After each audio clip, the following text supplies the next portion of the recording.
పునీత Albert సెమిలోస్కీ, brother సంఘ సేవకుడు, మత సాక్షి, ఆల్బర్ట్ అండ్ బ్రదర్ల సభ వ్యవస్థాపకులు.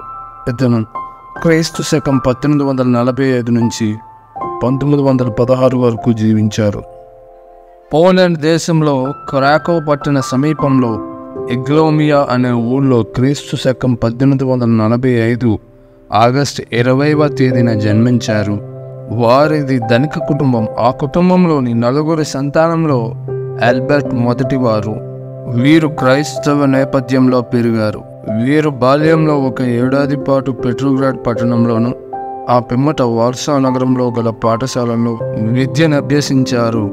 పోలాండ్లో ఏలుబడి చేస్తున్న జాన్ చక్రవర్తికి వ్యతిరేకంగా చెలరేగిన తిరుగుబాటులో ఆల్బర్ట్ గారు కూడా పాల్గొన్నారు. ఉద్యమంలో వారు తీవ్రంగా గాయపడటం చేత ఎడమకాలు తీసివేయాల్సి వచ్చింది. ఆ తరువాత ఫ్రాన్స్ దేశంలోని ప్యారిస్ నగరంలోకి చిత్రలేఖన విద్యను అభ్యసించడానికి వెళ్ళారు. తరువాత మ్యూనిచ్, వార్సా నగరాలలో అదే చిత్రకళా విద్యల్లో ప్రావీణ్యత సాధించారు. పునీత ఆల్బర్ట్ సెమిలోస్కీ తాము గడించిన విద్యా అనుభవం ద్వారా ఈ లోక సుఖభోగములన్నీ తాత్కాలికం, వ్యర్థమని తలపోశారు. క్రీస్తు శకం 1880లో యేసు సభలో సభ్యునిగా చేరారు. కానీ అనారోగ్య కారణంగా త్వరలోనే సభను వదిలి రావాల్సి వచ్చింది. వారి ఆరోగ్యం కుదుటపడిన తరువాత తమ చిత్రలేఖన కళా విజ్ఞానాన్ని మరింత సముపార్జించారు. ఆ పిమ్మట దైవ పిలుపుతో హోరెత్తుతున్న తమ మనస్సు ప్రేరణను అనుసరించి తిరిగి పునీత ఫ్రాన్సిస్ గారి సభలో ప్రవేశం పొందారు. క్రీస్తు శకం 1884లో వారు క్రీస్తు ఆదరించమన్న నిరుపేదలు, నికృష్ట బతుకులు ఏడుస్తున్న నిర్భాగ్యులు, నిస్పృహలో అల్లాడుతున్న అభాగ్యులు ఆలనా పాలన చూసేందుకు నడుం కట్టారు.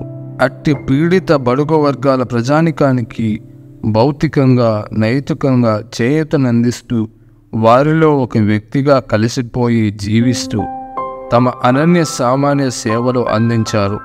పునీత ఫ్రాన్సిస్ అసీసి వారి ఆదర్శాలను పాటిస్తూ తమ ఆస్తిపాస్తులన్నింటినీ విడిచిపెట్టారు. క్రీస్తు శకం 1888లో కార్డినల్ డూనాస్ జూస్కీ గారి ఎదుట వ్రత ప్రమాణాలను చేసి ఆల్బర్ట్ తన నూతన నామధేయాన్ని స్వీకరించారు. తరువాత కొంతమంది ఉత్సాహవంతుల సహకారంతో పునీత ఫ్రాన్సిస్ గారి పేరు మీదట సర్వెంట్ ఆఫ్ ద పోర్ అనే ఒక బ్రదర్ గార్ల సభను ప్రారంభించారు. ఈ సభ సభ్యులు సమాజంలోని నిరుపేదలు, సంఘం పట్టించుకునే దిక్కు మొక్కు లేని వారిని చేర్చుకుని సేవలు అందిస్తారు. పునీత ఆల్బర్ట్ గారి మార్గదర్శకత్వం కింద బెర్నార్డినా అనే కన్య నాయకత్వంలో కొంతమంది మహిళలు కలిసి సమాజంలోని స్త్రీల అవసరాలకు తగినట్లుగా సేవలు అందించడానికి మరో మఠకన్యల సభ ఏర్పాటైంది. వీరినే ఆల్బర్టైన్ మఠకన్యలు అని పిలువబడినారు. బ్రదర్ ఆల్బర్ట్ గారి సభకు ఎలాంటి స్థిరాస్తి లేదు. వారంతా విరాళాలు, దాన ధర్మాల మీద ఆధారపడి దేవునిపై గట్టి నమ్మకం పెట్టుకుని తమ సేవను కొనసాగిస్తున్న వారే. వయస్సు, మతం, రాజకీయాలతో నిమిత్తం లేకుండా అందరికీ వారు సేవలు అందించేవారు. ఆల్బర్టైన్ మఠాలు తమ వ్యవస్థాపకుల బోధనలకు, మార్గదర్శకాలకు అనుగుణంగా నేటికి వారు సేవలు అందిస్తుండడం విశేషం.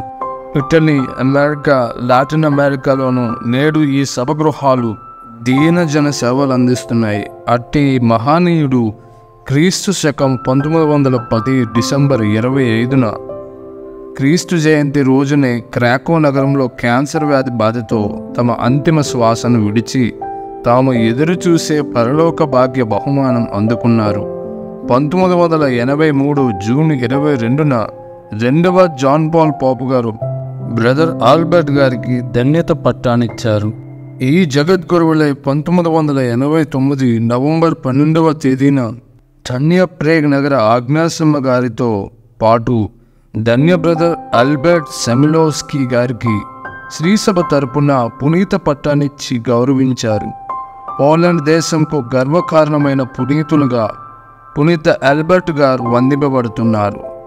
ఆల్బర్ట్ అంటే మంచి జ్ఞానం గల, ప్రసిద్ధికెక్కిన అని అర్థం.